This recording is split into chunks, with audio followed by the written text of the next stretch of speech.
Hello folks, Victor with Show Me Adventure Van Life. I'm here in Quartzsite, Arizona. I'm going to the R.T.R. and I'll be going to the big tent show next week, but the Rubber Tramp Rendezvous is going on right now. It ends Sunday and I have to go to Parker today to get some exhaust hangers. A couple of them that I had put on in Missouri broke because they were just solid, and always little repairs to do to your vehicle and things going on. This is Lori's camp from Lori's Way on YouTube. She's a fellow YouTuber, and so far I've met Brian from Adventure Van Man on YouTube and Louie from Rolling Earth Ship and several other YouTubers. It's a beautiful cloudy morning. It's 57 degrees right now at 7 o'clock in the morning. I've been up for about an hour. It was 55 when I woke up, and in the van it was 62. So it's plenty warm.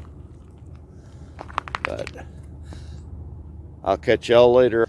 I'll bring y'all some video from Parker where I pick up my exhaust hangers and do a little shopping at Walmart. Parker's the nearest Walmart to here. Need to get some groceries. There's my van sitting there. I pulled in there last night. I should have turned around because it's tilted a little bit this way, and I felt myself kind of rolling off the bed a couple times last night. Caught myself every time. But over there we have Lori's camp from Lori's Way, and there's Randy's motorhome and several other people around. I don't know everybody's name yet. I'm just the ones I know I'll mention, and all these people are in this her camp. So it's been a lot of fun getting to know everybody out here. And then you have the mountains right over there, which looks a little ways away on the video, but it's probably within about 5 miles. Could be going up in the mountain exploring. And I want you to know that there really is a good answer. We are the sane ones. They are the crazy ones. Okay? And I know that seems, well, why do you say that? Who are you to say that? Are you all wise and all? And yes, I am all wise and all knowing. I do have reasons, good, solid reasons, and I want you to have those good, solid reasons.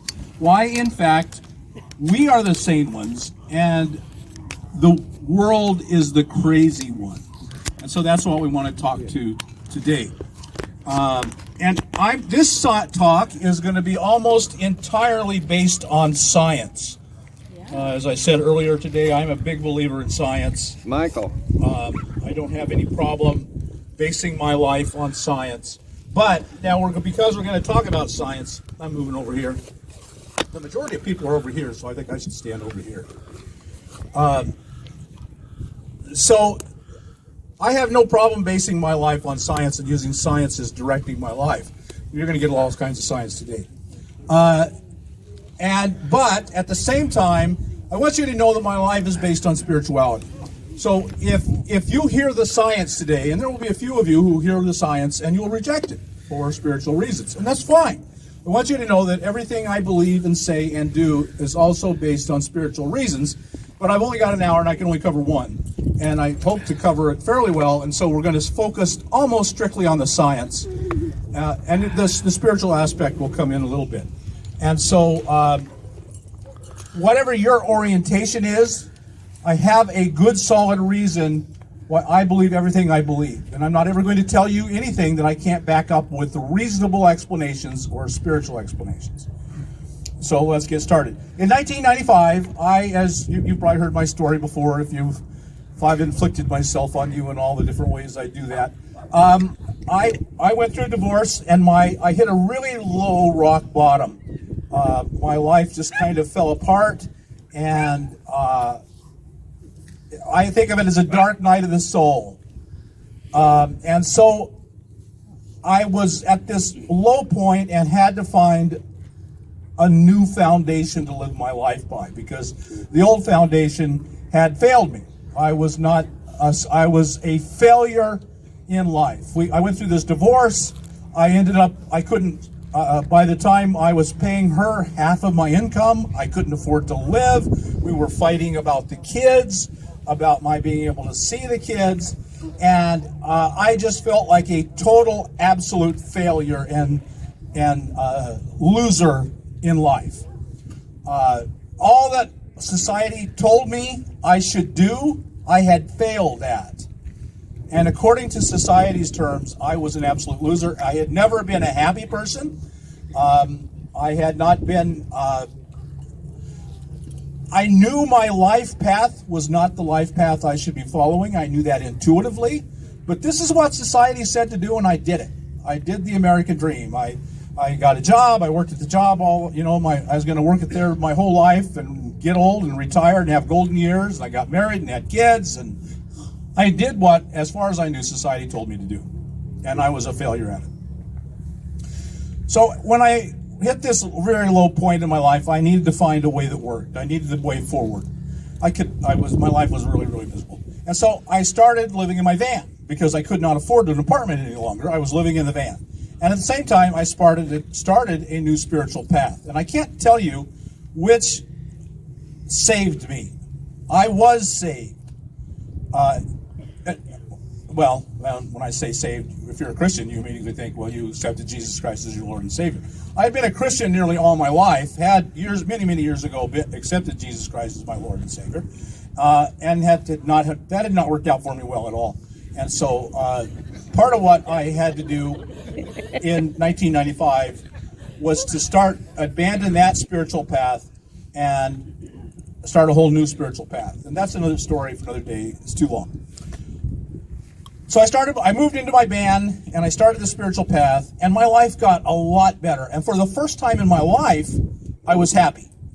And that just completely baffled me. Society was telling me I was a complete loser. According to society, I was a total loser. But while I was a winner in society's terms, I was unhappy. And now that I was a loser in society's terms, I was happy for the first time. Well, that is very confusing. And it got worse and worse. The happier I got, the more confused I was. I did what society said, and life was a misery. And now that I abandoned society's teachings, life gets better. What's going on? And this new spiritual path I followed said, throw away all your old ideas and rebuild new ones. And whatever ones that work for you, and they don't tell you what they have. There's a basic core, and you follow this basic core. But the core always points to God. But they say, we don't even care who God is to you. You figure that out. You go study the world's religions and all of the spirituality you want. And you choose one, and you go with that. And so that's exactly what I did. I started out on a new spiritual path, and a new path of living in the van. So the question came in my mind at that time, is there an objective standard to how you should live your life? I went to work every day. I worked in the grocery business all my life. I went to a grocery store, and I worked with there were probably 100 people in that store working with me, and they were all just like me, blue-collar guys. They went to work. They took care of their family. They lived for the weekend, and none of them liked their job. I didn't know anybody that liked their job. Some of them hated it less than others, but no one liked it. That's not true. I've known a few people who actually liked their job, and it baffles me. How does anybody have a job? How lucky are you when you have a job you love? Yeah. And I've known a few people like that. It completely baffles me. I hated my job. I just did it because I had to do it. It's what you have to do. And so everyone I knew was exactly the same way. They went to work because they had to go to work, and they had to provide for their family, and they were happy they did. But none of us were happy. None of life was not rich and full and flourishing for anyone I knew. It was just an endurance. You lived for the weekend. You got the weekend off. Mostly you just did errands, and then you lived for vacations. We were union. It was a union store. We had pretty good vacations. So I got 4 weeks vacation a year, and I got my weekends off. That's what I lived for. That's all I lived for. And then I lived for when I finally got 62 and I could retire. That was life. There was no flourishing, no greatness to life. Basically just an endurance contest. And so I said to myself, what is the objective standard? Is there an owner's manual for this thing, life? And I started searching for it. And I've been searching for it with full dedication of all my mental and physical energies and spiritual energies to find out, is there an objective standard by which people should live? I've been searching that path for 25 years, and I think I've come to some conclusions, and those are basically what I want to share with you today. So along the way, I studied all the world's religions and cobbled together what worked for me out of all of them. And I studied psychology. So then I said, okay, that's the thread of spirituality. What's science got to tell me? Does science offer an objective standard? So I started studying psychology and anthropology. And anthropology offered the most hope, I thought, because a lot of psychology is based on anthropology. Anthropology is the study of human beings and their past. And so those were my two main courses. And in many ways, over the years, I've studied a whole bunch of guys. The one enduring one is Carl Jung. I became a huge fan of Carl Jung. And Carl Jung became the basis for a lot of my beliefs on the scientific basis. The basic thing about Carl Jung is that he combined science and spirit. He had to do it very carefully because the more spirit he included, the less he would be accepted in the scientific community. So it's never blatant, but it's there. It's always there. He has a phrase he calls the 2-million-year-old self. And that changed everything for me when I came across that. I'm looking for an objective standard, an owner's manual, how to be a successful, flourishing, thriving human being. So Carl Jung says that within each of us is a 2-million-year-old self. He calls it, another phrase he uses is archaic man and primordial man. And the primordial man speaks to us through our dreams. All over the world, humans have the same dreams. Wherever you go, whatever culture you go to, we all have a basic litany of dreams that we all have. Whatever culture you go to, there are certain things that all humans everywhere through all time have in common. And he concluded that was the 2-million-year-old man. And he saw it, and that they're raffling off. Hands off. Got a microwave, refrigerator, all that stuff. Solar panels on the roof. The bed that's not wide enough for me to sleep on. But if I want it, I'd make it work.